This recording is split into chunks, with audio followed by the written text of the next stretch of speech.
Hey there, my little story seekers. Today, my first book that I will be reading to you is Caps for Sale by Esphyr Slobodkina.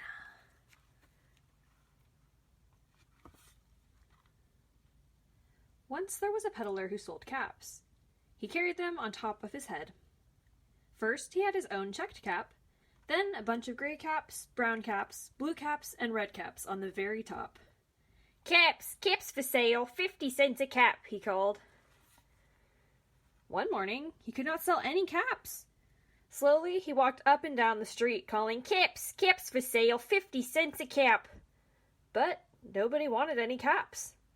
I think I'll go for a walk in the country, he said. He walked for a long time, until he came to a great big tree. This is a nice place for a rest, thought he. So he went to sleep. But when he woke up, all the caps were gone, except his own checked cap. He looked to the right, he looked to the left, he looked behind the tree. No caps.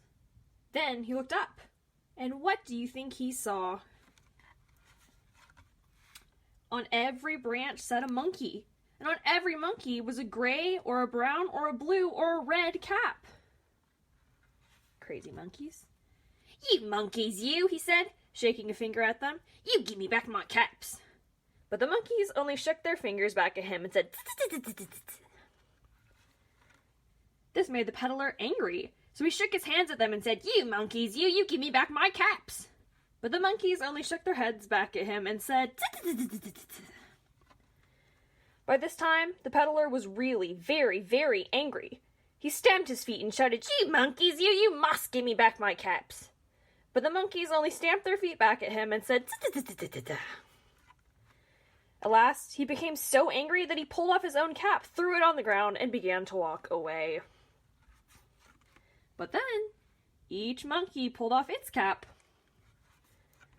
And all the gray caps, and all the brown caps, and all the blue caps, and all the red caps came flying down out of the tree. So the peddler picked up his caps and put them back on his head. First his own checked cap, then the gray caps, brown caps, blue caps, and the red caps on the very top. And slowly, slowly he walked back to town calling, Caps for sale, 50 cents a cap. The end.